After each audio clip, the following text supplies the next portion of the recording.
Bom, Mateus capítulo 9, verso 35, diz assim: E percorria Jesus todas as cidades e povoados, ensinando nas sinagogas e pregando o evangelho do reino e curando toda a sorte de doenças e enfermidades. Jesus cumpria cabalmente o seu ministério, aquilo para o qual ele fora enviado, o motivo da encarnação do Verbo. Ele visitava aldeias, povoados, vilas, todas as cidades. O poder de Deus em Cristo Jesus era manifestado. Ele curava enfermos, ele pregava o evangelho do reino, as boas novas do reino, que agora há um meio de salvação. O homem não precisa se matar e nem crucificar e sacrificar animais. Há uma boa nova, o reino de Deus é chegado a vós, dizia e pregava o Senhor Jesus naquela época, curando toda sorte de doenças e enfermidades. A manifestação do reino de Deus, visível, plausível, pautável, a olhos nus, e o poder de Deus era manifestado naquela ocasião em todas as vilas e povoados. É isso que estava acontecendo. Verso 36 e 37 vai nos dar 38 vai nos dar um viés aí da expectativa de Jesus. Veja só. Vendo ele as multidões, verso 36, multidões que eram curadas, multidões que recebiam uma boa palavra de consolação, uma boa nova, uma boa notícia do reino, o reino de Deus chegando. Essas multidões que se aproximavam de Jesus. Jesus os via. Vendo ele estas multidões, compadeceu-se delas, porque elas estavam aflitas e exaustas, igual ou como, da mesma maneira, ou como ovelhas que não têm pastor. Que interessante. Jesus, visitando aquelas multidões, ele tinha um foco. O primeiro foco de Jesus era para com as multidões. Jesus curava, fazia o seu ministério, cumpria cabalmente o seu ministério, tudo o que lhe era ordenado e que o nosso Senhor, Deus, o havia enviado a fazer, como a resposta que ele dá aos servos e discípulos de João Batista, quando João os manda perguntar a Jesus a respeito de que se ele era mesmo o Messias, ele dá essas respostas. O evangelho é pregado, os cegos veem, os coxos andam, os paralíticos são levantados e aos pobres é anunciado o reino de Deus. Os enfermos são curados, os que estão em aflição e possessão demoníacas eram libertados. Que coisa boa, hein? O reino de Deus era pregado, o evangelho era anunciado em todas as ocasiões. E Jesus fazendo isso, cumprindo cabalmente o seu ministério, ele olha para a multidão e ele tem uma visão, um discernimento. Ele compreende aquelas multidões, como elas estavam. Primeira coisa, elas estavam aflitas. O que é que trazia aflição para a multidão e para as pessoas? E também estavam exaustas. Duas situações terríveis. Parece que não são as multidões ou o povo, a população daquela época. Se você abre a janela da sua casa e olha pelo lado de fora, se você olha para a rua, para as pessoas, você vê essas duas situações. As pessoas estão aflitas, as pessoas estão exaustas. Estão aflitas e estão exaustas porque elas se comportam. Elas estão assim porque elas são pessoas como ovelhas que não têm pastor. A aflição, primeira aflição, que talvez era sobre aquele povo, viviam encarcerados, viviam enclausurados, não dentro da própria casa, como a maioria da população brasileira e uma parcela muito grande do mundo está hoje, enclausurados dentro dos seus domicílios, mas viviam debaixo de uma mão de ferro que os dominava, que os mantinham presos, debaixo de poderes políticos e bélicos que o mantinham escravizados, subjugados, debaixo de uma potente que dominava o mundo naquela ocasião, o Império Romano. Então eles estavam aflitos. Por quê? Não tinham liberdade política, não tinham liberdade econômica, mal, como diz lá na roça, tinham liberdade religiosa, porque era a forma política de Roma fazer a sua política de guerra.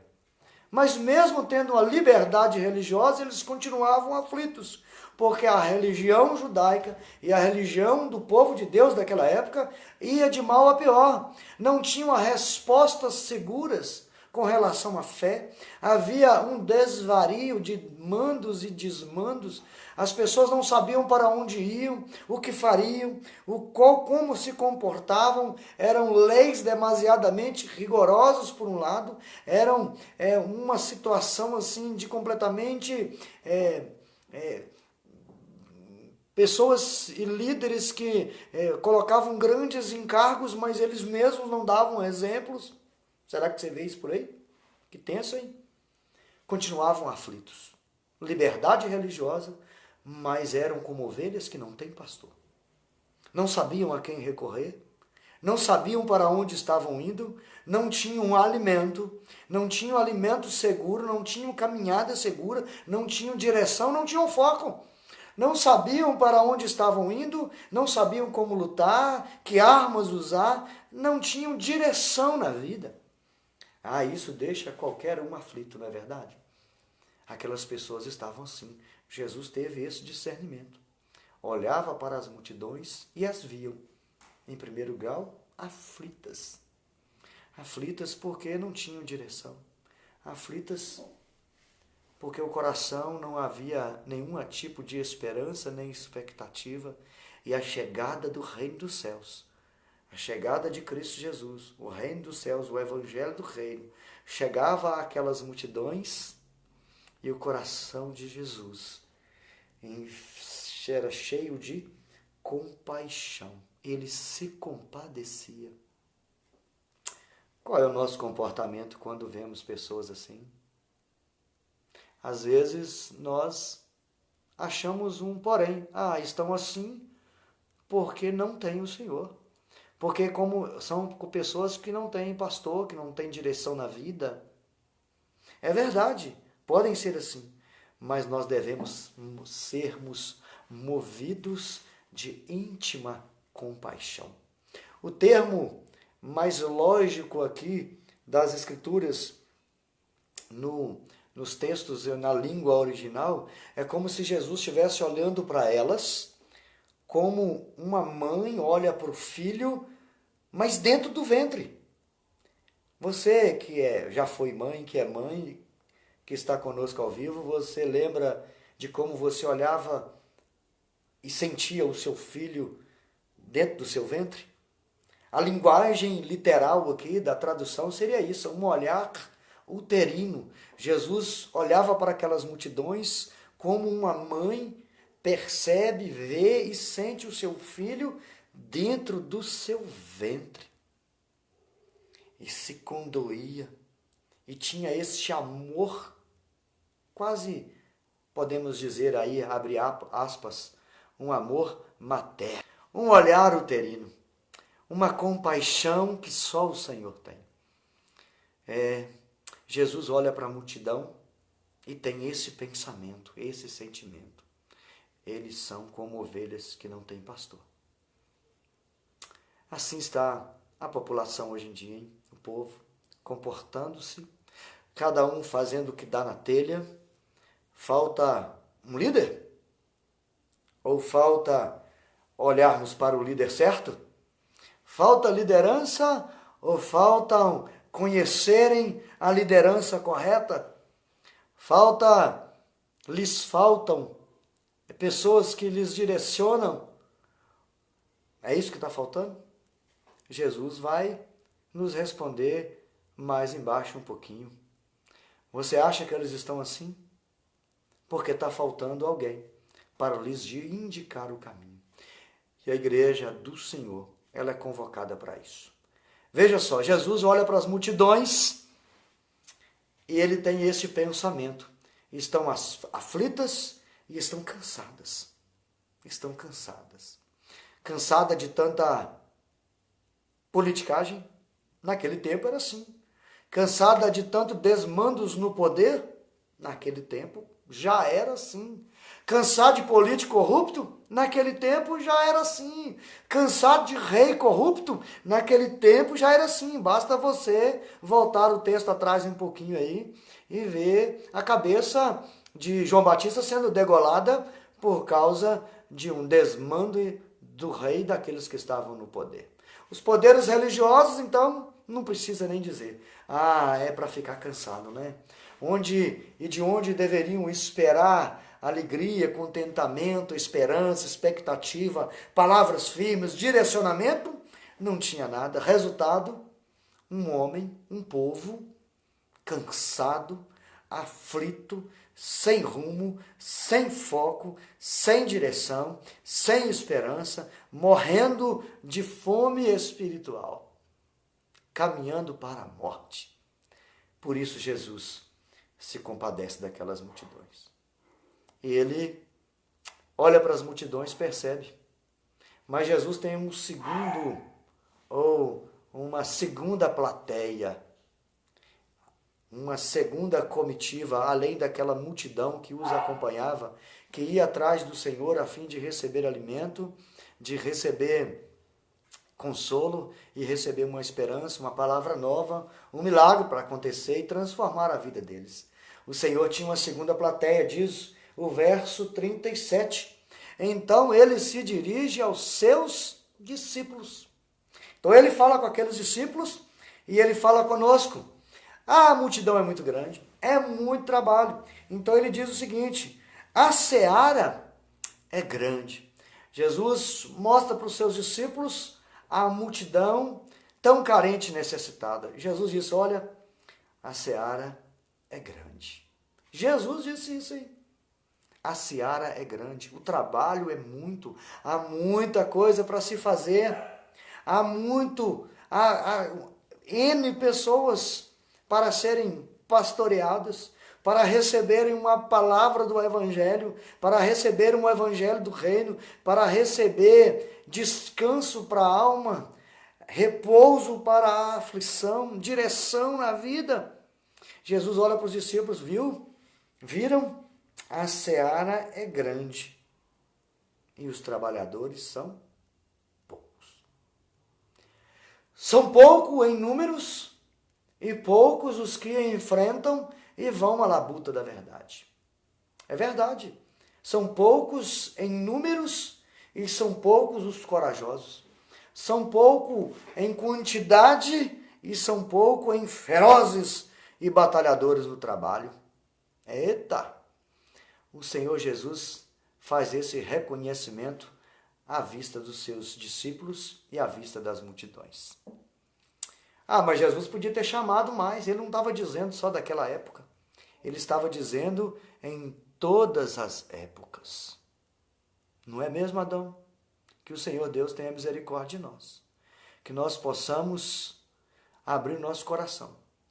Que o Senhor Jesus possa abrir a nossa vida e nós temos este sentimento, esta compaixão que houve em Jesus. Ele diz isso aos filipenses através de Paulo. Tem em vós o mesmo sentimento que houve em Cristo Jesus. Tenha este sentimento, meu irmão. Olhamos para as pessoas. Pastor, mas há uma verdade intrínseca nisso tudo. Qual é? Que às vezes no meio da seara, no meio dos trabalhadores, aspas, daqueles que estão já embutidos no meio da seara, também estão assim. Pessoas que já conhecem o Evangelho do Reino, que já entregaram a vida para o Senhor, mesmo assim continuam com esse mesmo sentimento. Qual? Aflito e exausto. O que nós vimos aí nesses últimos dias, pessoas desesperadas, aflitas, brigando no meio religioso para ver quem tem mais razão e, na verdade, ninguém tem razão. Epa! Nosso coração precisa ser modificado, não precisa? Precisamos buscar o Senhor para isso. No meio do povo de Deus, gente sem direção, tomando decisões incautas, famílias sendo beligeradamente destruídas, famílias sendo dificultosamente motivadas a ficarem juntas, com muita dificuldade. Mulheres desprezam o marido, marido desprezando mulher, filhos, pais, no meio dessa sociedade pseudo-evangélica, pseudo-gospel, dentro dessas comunidades, dentro da seara do Senhor, onde as pessoas deveriam se sentir pastoreadas, amadas, crentes em Jesus, estão comportando-se como se fossem pessoas que estão ainda no meio da multidão. Sem direção na vida, sem foco na vida, sem foco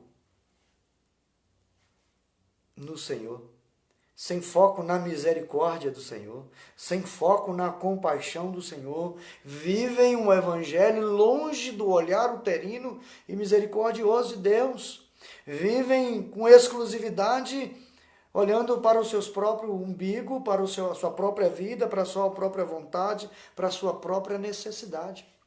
Tive o desprazer esta semana de ver um grupo onde eu frequento às vezes e ouço e vejo algumas informações.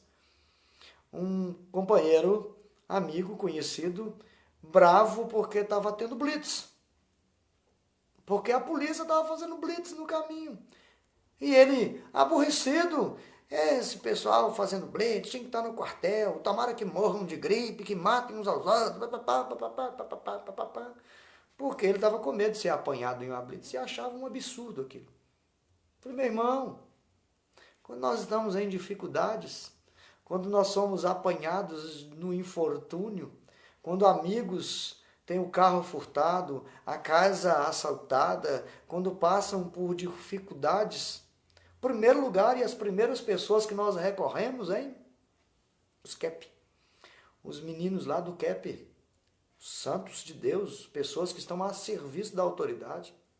Nós não podemos menosprezar. Às vezes nós olhamos para o nosso próprio problema e somos egoístas ao extremo e às vezes damos palavras erradas de maldição sobre as pessoas. Olhamos para o nosso presidente, todos, e sem fazer nenhum tipo de aversão política aqui, mas é uma autoridade que Deus permitiu que estivesse no governo desta nação. E vejo uma quantidade de pseudo-crentes malhando a autoridade que Deus colocou sobre a nossa vida. Nós precisamos de orar para que este homem, naquilo que ele está errado, modifique. Que ele tenha mais compaixão do pobre, que ele, embora não esteja sozinho, na maioria das decisões depende dos nossos políticos, precisamos orar por eles. Na maioria das vezes ele tem que tomar atitudes que não favorecem muitas pessoas. Precisamos de orar pelo presidente, pelo Senado, cheio de homens abençoados, cheio de homens corruptos, cheio de pessoas bem intencionadas, cheio de homens que pensam em si mesmos e nas suas fortunas, escolhidos por nós, a dedo, plim, confirma. Nós os escolhemos a dedo. Que pena, hein? Precisamos ter no nosso coração o olhar misericordioso de Jesus, convertermos os nossos caminhos e olharmos para o Evangelho do Senhor e vivemos uma vida que o Senhor Jesus tem para nós. Olha, a seara é grande, muito trabalho pela frente, meu irmão, muita coisa para fazer, muita gente, muitas pessoas precisando de terem descanso, serem aliviados dos seus fardos, terem as suas aflições contornadas, atendidas, abençoados, para que as suas aflições não estraguem a sua vida. Precisamos orar pelas pessoas. Na verdade, é grande a seara e os trabalhadores são poucos. Rogai ao Senhor da seara que mande mais trabalhadores para a sua seara. Estamos orando por isso, hein, meu irmão? Para que você que entregou a sua vida para Jesus seja um trabalhador na seara de Deus. Oramos, meu irmão, para que você que conheceu o Evangelho do Reino, viva como alguém que está dentro do Evangelho do Reino. Que a aflição, que a exaustão, que o cansaço, tem remédio para isso. Jesus diz: tomai de mim o meu jugo, aprendei de mim, que sou manso. Meu fardo é leve, meu jugo é suave. Você precisa colocar as suas cargas, retirar o seu peso e colocar sobre o Senhor Jesus. Qual é a sua aflição? O Evangelho do Reino está aí. Precisamos, nesses últimos dias, compreender, ter o olhar de Jesus, ver a aflição da multidão e termos eu e você uma palavra de esperança. O Senhor é bom, Ele continua conosco. O Senhor é bom, Ele continua cuidando de nós. Por isso, meu irmão, minha irmã, ore para que o Senhor envie para a sua seara. Vamos orar um pouquinho pela sua casa? Você podia orar um pouquinho aí com sua esposa, seu marido, filhos, orar pela sua casa, orar pela sua família, orar pelo nosso país, orar pelos trabalhadores, orar para que nós tenhamos o olhar de Jesus. Para de olhar para o seu umbigo. A fonte de muitos males é isso. Olhamos para os nossos problemas, para a nossa dificuldade, é o pensamento. Até quando nós vamos ter comida? Até quando nós podemos ficar aqui em casa e as coisas vão chegar? Precisamos pensar naqueles que estão atrás dos balcões, estão repondo mercadoria nas prateleiras, estão transportando alimento para o Brasil inteiro, estão trabalhando no posto de gasolina para abastecer o nosso carro quando saímos às vezes, estão no balcão das farmácias, estão nos leitos, correndo os leitos dos hospitais, estão, meu irmão e minha irmã, servindo a população. Nós temos aí o coronavírus, mas qual foi a última vez que você esteve numa UPA, num serviço de saúde público aqui na nossa capital? 2 meses, 1 mês e meio, 2 meses atrás, tive que passar um dia inteiro numa UPA da capital com um parente que estava adoentado. Foi tenso, viu, meu irmão? A situação da saúde pública no Brasil. Nós precisamos de orar pelos nossos governantes, que estão preocupados em construir estádios de futebol, que estão preocupados em construir passeatas e passarelas para a diversão, e estão pouquíssimos preocupados com a saúde pública. Orar hoje, hein? Você botou lixo para fora? Limpou o quintal? Daqui a pouquinho, na minha rua, vai passar os nossos amigos garis recolhendo o lixo da nossa casa. Orar pelo esse povo. E quem sabe você dá uma oferta de gratidão, hein? Separar uma graninha e na hora que o cara dá do caminhão de lixo passar, o gari, aquele camarada de vermelho, de amarelado, laranjado, você conhece, já viu? Aquele que sai correndo gritando, é o lixo, é! Uma ofertinha para ele, uma fruta. Não deixa só o lixo lá fora, não. Pensando nisso, orando por isso. Quem sabe você pode abençoar alguém que está trabalhando ininterruptamente. Passar uma viatura da polícia na sua rua. Oferece um cafezinho, hein? Ei, sua polícia, toma um café conosco aqui. Certamente ele vai parar a viatura e vai tomar um café com você, vai conversar sobre a sua rua, sobre a segurança. Vai ver que eles estão enfrentando problemas sérios e estão aí lutando por nós. Olhar de misericórdia, irmão, é isso. Olhar de misericórdia sobre aqueles que estão na rua, que estão debaixo dos tetos, dos viadutos, aqueles que, mesmo tendo muito dinheiro, estão perdidos na vida, não tem rumo, não tem direção. Orar pelos nossos líderes religiosos. A situação está drástica. Vamos orar um pouco. Jesus, oramos para as famílias serem abençoadas. Rogamos ao Senhor Deus, que abençoe as famílias que precisam de receber nesses últimos dias um pouco de mel, um pouco de doçura, um pouco de alegria. Deus, traga, ó Deus, renovo e alegria para as famílias do Ribeiro de Abreu, Deus, de Belo Horizonte, da grande Belo Horizonte, nossos irmãos amigos lá de Contagem que estão conectados conosco, nossos irmãos lá em Itabirito, bênção sobre sua vida, e aqueles que vão nos ouvir neste momento e mais tarde, quando visitarem a nossa live. Bênção sobre a sua vida, meu irmão. Que Jesus abençoe a sua casa. Com alegria, com contentamento, com provisão, com portas abertas, com trabalho, com alegria, com temor do Senhor. Que você possa, nesses últimos dias, ter um tempo de alegria com o Senhor. Oramos pedindo bênçãos do Senhor sobre os líderes da política, do governo, nosso prefeito Calil, que o Senhor possa confrontar este homem e o abençoá-lo, dar inteligência, temor do Senhor, quebrantar o coração desse moço. Sua família seja abençoada, protegida pelo Senhor, os vereadores, governador Zema, que o Senhor ponha a mão do Senhor sobre este homem, que ele seja abençoado, a sua mente iluminada e que o Senhor coloque nele a verdadeira vocação política de servir o seu povo.